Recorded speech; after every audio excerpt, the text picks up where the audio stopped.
अस्सलाम वालेकुम। आज हम पढ़ने वाले हैं मोनोसेक्राइड की प्रॉपर्टी और उसकी डेरिवेटिव्स के बारे में। जो हमारे मोनोसेक्राइड होते हैं ना, जब हम उसमें कोई चेंजेस लाते हैं, उसको मॉडिफाई करते हैं ना, तो फिर उसकी मॉडिफिकेशन के बाद उसमें ना कोई उसकी डेरिवेटिव्स भी आते हैं।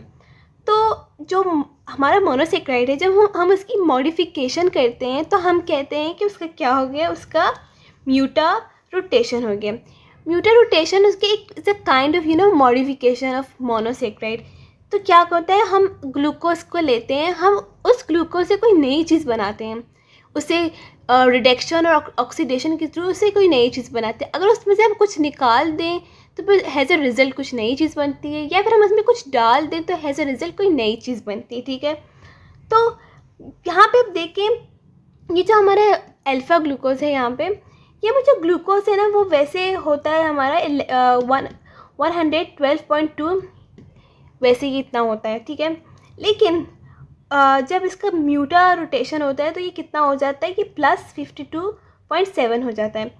और ऐसा क्यों होता है, क्योंकि जो हमारा अल्फ़ा और बीटा है ना, ये आपस में आ जाते हैं, ये फ्यूज़ हो जाते हैं। तो जैसे ये फ्यूज़ होते हैं तो इनका एक इक्विलिब्रियम मिक्सचर बन जाता है। क्योंकि आप देखें, ये जो हमारा ग्लूकोज बीटा है, ये क्या है, ये क्या है, +18.7। ठीक है, तो ये आपस में ना इस तरह फ्यूज़ हो जाते हैं, मिल जाते, तो बाद में ये बनता है।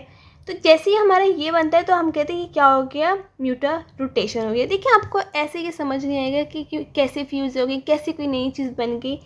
आपको एग्जाम्पल के थ्रू समझाते हैं, आपको बहुत अच्छे से समझ आ जाएगा। अब यहाँ पे देखिए, यहाँ पे अल्फ़ा ग्लूकोज हमने लिया हुआ है, अल्फ़ा डी ग्लूकोज, और यहाँ पे डी ग्लूकोज है। देखिए होता क्या है ना, ये देखें हमारी ये अल्फ़ा है और ये हमारा बीटा है। तो इनका जो फर्स्ट कार्बन और फिफ्थ कार्बन है ना, ये आपस में फ्यूज़ हो जाते हैं।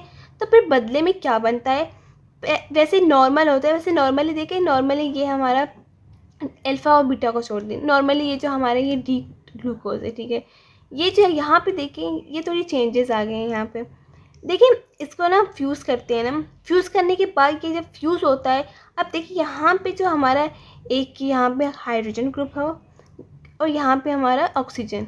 ठीक है, बस ये हमारा एक नया डी ग्लूकोज बन गया। हम कहते हैं इसका क्या हो गया, इसका म्यूटा रोटेशन हो गया। जैसे इसका म्यूटा रोटेशन होता है ना, फिर मज़ीद फिर इसमें चेंजेस आते हैं, फिर इसमें कुछ एडिशन होता है या फिर सब्सट्रैक्शन वगैरह होता है, तो फिर इसके डेरिवेटिव्स बनते हैं, फिर इससे कोई नई चीज़ बन जाती है।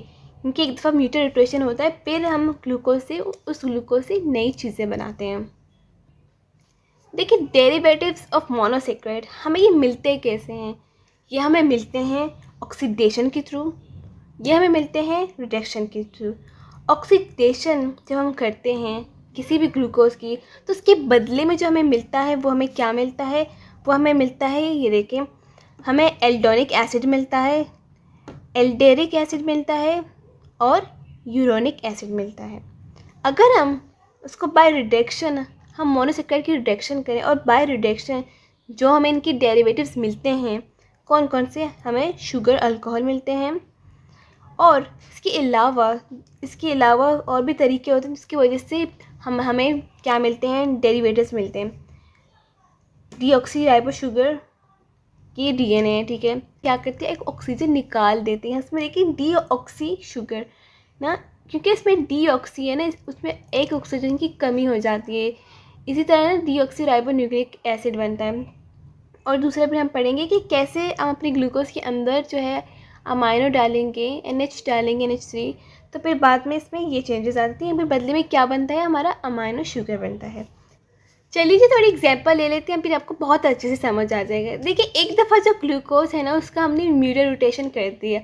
म्यूटा रोटेशन के बाद जो ये रिज़ल्ट हमारे सामने आते हैं, फिर हम क्या करते हैं, फिर इसमें देखिए, पहले हम इसमें क्या करते हैं, इसका जो फर्स्ट कार्बन है, इसको अगर हम रिमूव कर दें, यानी ये जो फर्स्ट कार्बन है जहाँ पे हमारे ये एल्डिहाइड ग्रुप लगा हुआ है, अगर इसे हम हटा के इसकी जगह हम कार्बोक्सिलिक ग्रुप डाल दें, तो जो हमारे डी ग्लूकोज है ना, वो क्या बन जाते हैं, वो डी ग्लूकोनिक एसिड बन जाते हैं। क्या बन जाते हैं, डी ग्लूकोनिक एसिड बन जाता है कार्बोक्सिलिक ग्रुप लगाने की वजह से। लेकिन अगर हम इसकी लास्ट कार्बन यानी इसके 6 कार्बन में से अगर इसे हम रिमूव करके इसकी जगह अगर हम कार्बोक्सिलिक ग्रुप डाल दें तो एज अ रिज़ल्ट हमारे पास क्या बनता है, एज अ रिज़ल्ट हमारे पास बनता है डी ग्लूकुरोनिक एसिड। ठीक है, अगर हम एल्डिहाइड ग्रुप निकालते हैं तो डी ग्लूकोनिक एसिड, और अगर हम लास्ट 6 कार्बन हटा के उसके जगह में हम लोग कार्बोक्सिलिक ग्रुप डालेंगे तो वो क्या बन जाएगा, डी ग्लूकुरोनिक एसिड।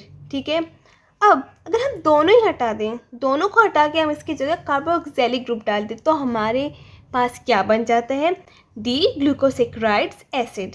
ठीक है, अगर हम एल्डिहाइड ग्रुप निकालते हैं तो डी ग्लूकोनिक एसिड, अगर हम 6 कार्बन निकाल के उसमें कार्बोक्सिलिक ग्रुप डाल दें तो हमारे पास बन जाएगा डी ग्लूकुरोनिक एसिड, और अगर हम दोनों ही हटा के कार्बोक्सिलिक ग्रुप डाल दें यानी फर्स्ट कार्बन और लास्ट कार्बन हटा के हम उसमें क्या डालते हैं, कार्बोक्सिलिक ग्रुप डाल दें तो क्या बनता है, एज अ रिजल्ट हमारे पास डी ग्लूकोसेक्राइड्स एसिड। ठीक है, सो देखिए यहाँ पे क्या हुआ, यहाँ पे जो ऑक्सीडेशन हुआ है फर्स्ट और 6 कार्बन की, जिसके रिजल्ट एज अ रिज़ल्ट में हमारे पास क्या बना है, सेक्राइड एसिड। और हमेशा ऐसे होते हैं, हमेशा हम ग्लूकोज की जगह कुछ और भी ले लें, जो भी ले लें, अगर हम उसके C1 और C6 यानी उसकी फर्स्ट कार्बन और उसकी लास्ट कार्बन अगर हम वहाँ पे कार्बोक्सिलिक ग्रुप ऐड करेंगे तो एज अ रिज़ल्ट हमारे पास क्या बनते हैं, सेक्राइड्स एसिड ही बनते हैं हमेशा।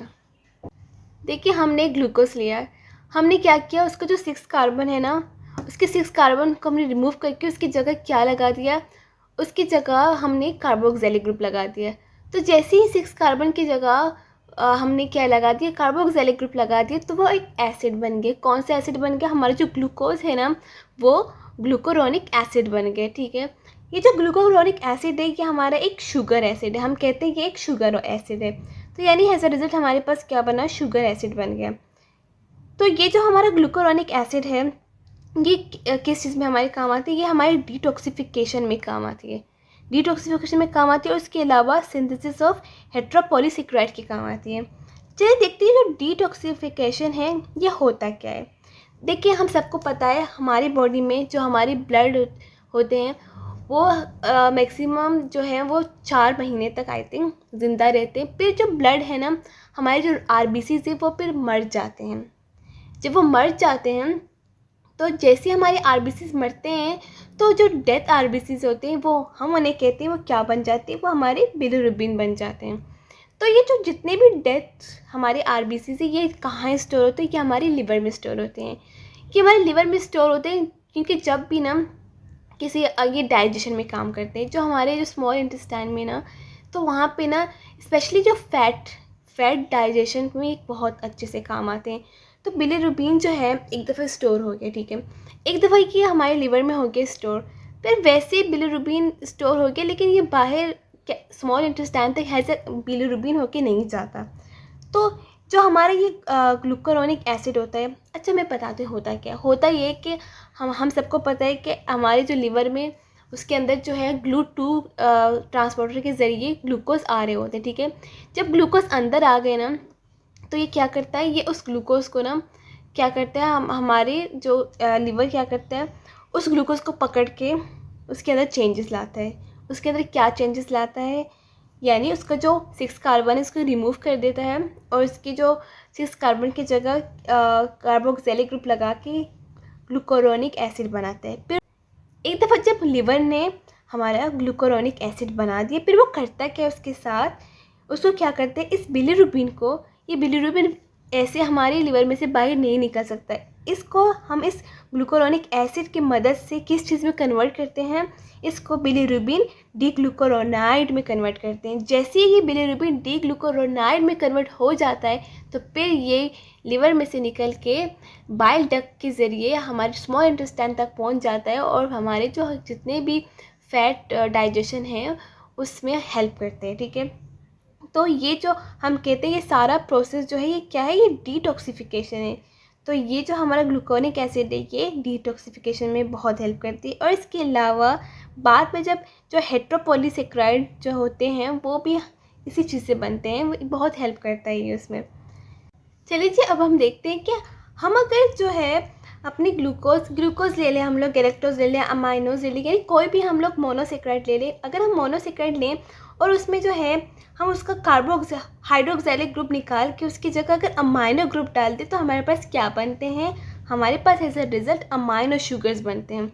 कौन कौन से अमाइनो शुगर्स बनते हैं हमारे पास, अगर हम ग्लूकोज लें, ग्लूकोज का अगर हम हाइड्रोक्सिलिक ग्रुप निकाल के उसका जो हाइड्रोक्सिलिक ग्रुप की जगह हम उसमें क्या डालते हैं, उसमें अमाइनो ग्रुप डालते हैं तो हमारे पास एज अ रिज़ल्ट बनता है क्या, ग्लूकोज अमाइन।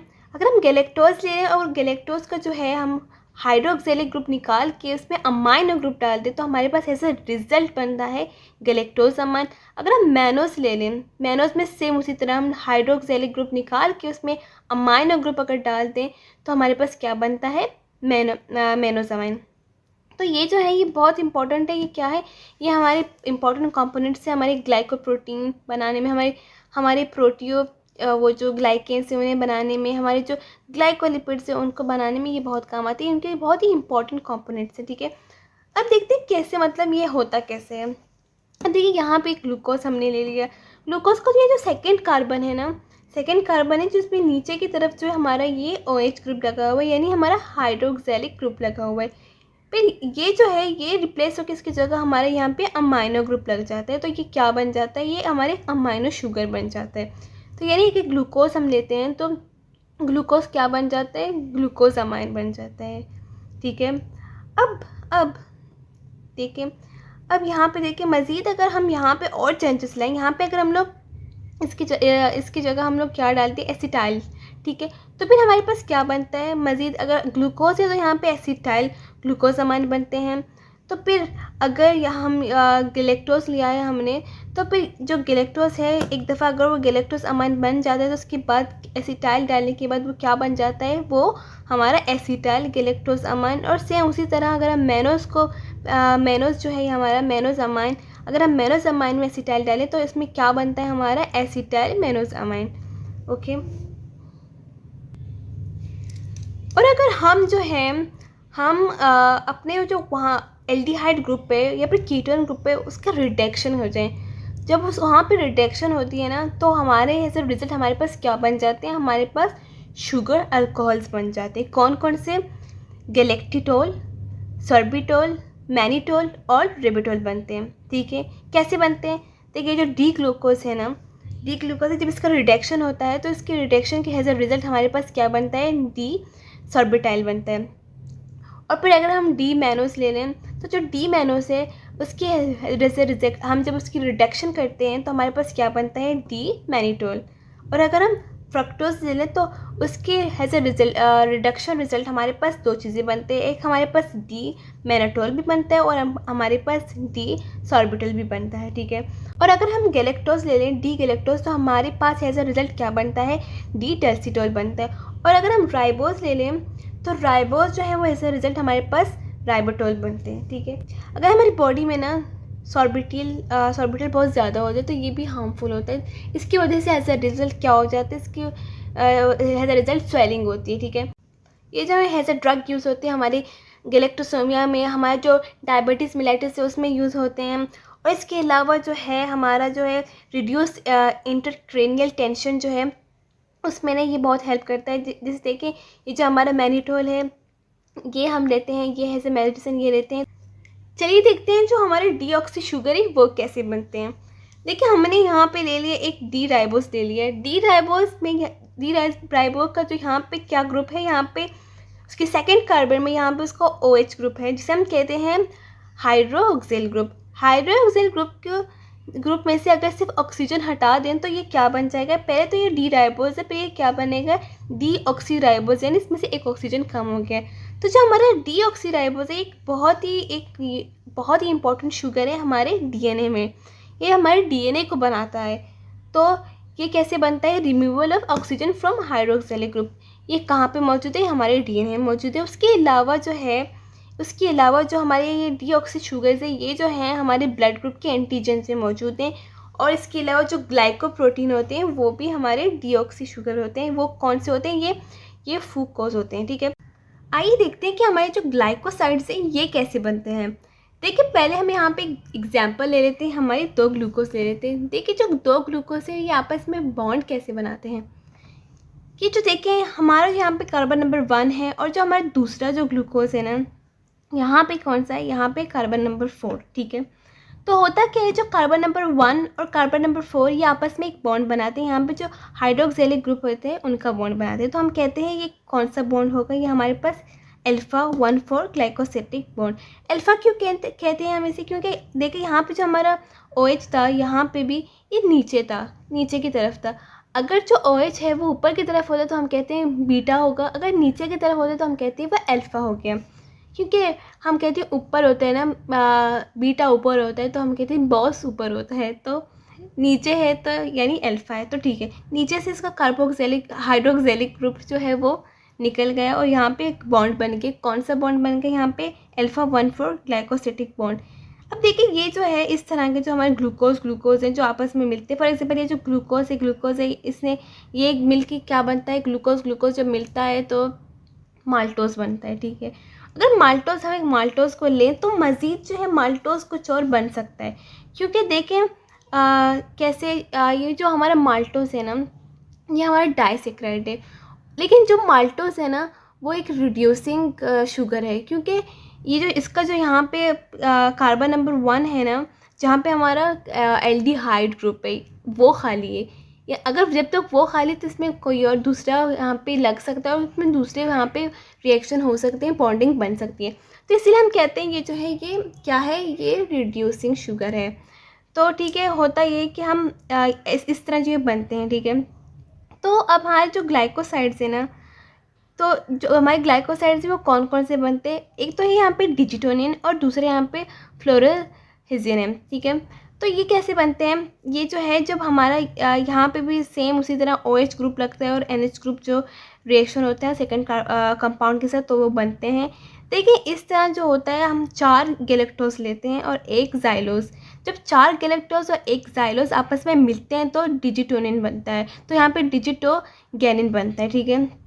तो जो ये डिजिटोगैनिन है ये किस चीज़ में हमें हेल्प करता है, जो कार्डिक इनसफिशिएंसी होती है ना, जिनका जो कार्डियक अच्छे से काम नहीं करता, हम कहते हैं उसे कार्डियक इनसफिशिएंसी है, तो उसमें एज अ ड्रग काम करती है। वो फिर जो कार्डियक प्रॉब्लम में ना उससे वो बच जाता है। उसके अलावा अगर हम ग्लूकोज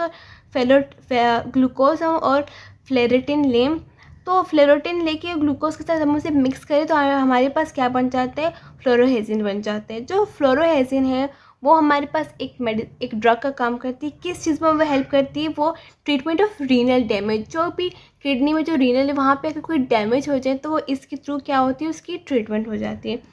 चलिए देखते हैं जो हमारे फॉस्फोरिक एसिड है ये कैसे बनते हैं। देखिए हम सबको पता है ग्लूकोज 6 फॉस्फेट के बारे में। ग्लूकोज 6 फॉस्फेट क्या होता है, जैसे ही हमारे जो सेल के अंदर हमारे जो लिवर के अंदर ग्लूकोज जाता है ना, तो लिवर क्या करता है इस ग्लूकोज को ना ग्लूकोज 6 फॉस्फेट में कन्वर्ट करते हैं। क्योंकि अगर लिवर ऐसा ना करे ना तो जो ग्लूकोज है जिस तरह वो लिवर के अंदर आया वैसे ही भाग जाएगा बाहर। तो वहाँ पे एक एंजाइम होता है जिसे हम कहते हैं हेक्सोकाइनेज या फिर ग्लूकोकाइनेज हम कह सकते हैं। तो ये एंजाइम क्या करता है, ये एंजाइम हमारे ग्लूकोज को ग्लूकोज 6 फॉस्फेट में कन्वर्ट करते हैं। तो वो हम कहते हैं कि ये जो है ये क्या बना रहा है, ये फॉस्फोरिक एसिड है ना। तो होता क्या है ना, जो ग्लूकोज है ना हमारे ग्लूकोज के साथ जो देखिए attachment of glucose group with hydroxylic group, ठीक है। तो होता ये है कि अब ग्लूकोज है ना यहाँ पे ये सब के लिए, इन सब चीज़ों के लिए ATP यूज़ होता है। जो ATP है ना ATP इसको ब्रेक डाउन होता है। जैसे ATP टूटता है तो वो किस में कन्वर्ट हो जाता है, वो ADP और फॉस्फेट में कन्वर्ट हो जाता है। इसकी जब ATP टूटती है हमें पता है कि एनर्जी निकलती है, तो वो एनर्जी यूज़ होती है।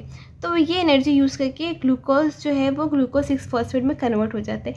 यहाँ पे जो ये फॉस्फेट जो निकलता है ना हमारे ATP के टूटने से, तो ये जो है ये यहाँ पे यूज़ हो जाता है। ये हमारे ग्लूकोज के साथ जो उसका हाइड्रोक्सिलिक ग्रुप है वहाँ पे अटैच हो जाता है। अटैच हो जाने के बाद ये क्या बन जाता है, ग्लूकोज 6 फॉस्फेट। और हम सबको पता है ये हमारे ग्लूकोज मेटाबॉलिज्म। अच्छा जी, तो ये तो हमारे आज का कंप्लीट लेक्चर जिसमें हमने पढ़ा डेरिवेटिव्स ऑफ मोनोसेक्राइड के बारे में।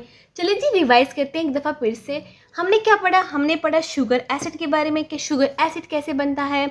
शुगर एसिड कैसे बनता है, जब oxidation of 6 carbon atom of glucose होता है, जिसके एज अ रिजल्ट हमारे पास क्या बनता है, हमारे पास बनता है ग्लूकुरोनिक एसिड। ग्लूकुरोनिक एसिड जो है वो डिटॉक्सिफिकेशन में काम आती है, वो सिंथेसिस ऑफ हेट्रोपॉलीसेकेराइड में काम आती है। उसके अलावा हमने पढ़ा हमारे अमाइनो शुगर्स के बारे में। अमाइनो शुगर्स कैसे बनता है, replacement of hydroxylic group by amino group. जब हाइड्रोक्सिलिक ग्रुप निकलता है और उसकी जगह अमाइनो ग्रुप लगता है तो हमारे पास अमाइनो शुगर्स बनते हैं। कौन कौन से अमाइनो शुगर्स बनते हैं हमारे पास, ग्लूकोज अमाइन बनते हैं, गैलेक्टोज अमाइन बनते हैं, मैनोज अमाइन बनते हैं। उसके अलावा ये जो है क्या करते हैं, ये कंपोनेंट्स ऑफ ग्लाइकोप्रोटीन हैं, प्रोटीओग्लाइकेंस और ग्लाइकोलिपिड्स। उसके बाद हमने ये पढ़ा कि जो शुगर अल्कोहल्स कैसे बनते हैं।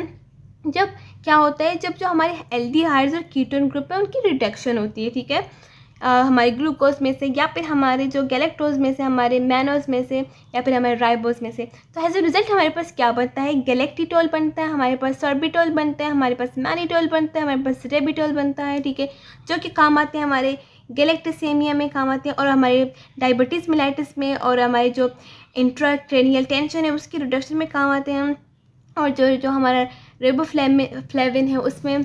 उसके बाद हमने पढ़ा डीऑक्सी शुगर्स के बारे में। वो कैसे बनते हैं, जब ऑक्सीजन रिमूव होता है हमारे हाइड्रोक्सिलिक ग्रुप से। तो ऐसा रिजल्ट फिर हमारे पास बनता क्या, ऐसा रिजल्ट हमारे पास डीऑक्सी राइबोस बनता है, हमारे पास फ्रूकोज बनता है। फिर ऐसा हमारे ये जो होते हैं ये मौजूद कहाँ पे होते हैं, ये हमारे डीएनए में मौजूद होते हैं और हमारे जो ब्लड ग्रुप है नहीं है उसके एंटीजन से मौजूद होते हैं और हमारे ग्लाइकोप्रोटीन में भी ये मौजूद होते हैं। फिर हमने पढ़ा ग्लाइकोसाइड्स के बारे में कि वो ग्लाइकोसाइड्स कैसे बनते हैं। तो कैसे बनते हैं, जो हमारा जैसे ये जो हेमाइटिल और हमारा हेमिकैटल जो ग्रुप है, जैसे ये मोनोसेक्राइड में से रिमूव होता है और इसकी जगह जो है जो मोनोसेक्राइड में से ये रिमूव हो जाता है, या फिर इसके साथ जो है ना रिएक्शन होती है किसकी, हमारा जो हाइड्रोक्सिलिक ग्रुप और हमारा NH ग्रुप है जो क्या करते हैं इसके साथ रिएक्शन होता है इसके जो दूसरे कंपाउंड के साथ। फिर ऐसा रिजल्ट हमारे पास डिजिटोनिन बनता है, हमारे पास फ्लोराहेजिन बनता है। और फिर ये किस चीज़ में काम आते हैं, ये हमारे कार्डियक जो ग्लाइकोसाइड है उसमें काम आते हैं, जो हमारे रीनल डैमेज हो जाता है तो उसमें काम आ जाते हैं, जो कार्डियक इनसफिशिएंसी होती है उसमें काम आते हैं, ठीक है। जो और इसके बाद हमने पढ़ा कि हमारा जो फॉस्फोरिक एसिड है ये कैसे बनते हैं। ये ऐसे बनते हैं कि जो हमारा ग्लूकोज होता है उसके साथ हम क्या करते हैं, फॉस्फेट ऐड करते हैं, सिंपल। तो ये था हमारी आज का लेक्चर। आई होप आपको सब बहुत अच्छे से समझ आ गया होगा। उम्मीद करती हूँ आपके माइंड में कोई भी डाउट्स नहीं रहे होंगे। फिर भी अगर आपको कुछ पूछना है तो आप मुझे इंस्टाग्राम में DM करके पूछ सकते हैं। मिलते हैं हमारे नेक्स्ट वीडियो में, तब तक के लिए अल्लाह हाफिज़, टेक केयर, फ़ी अमान अल्लाह।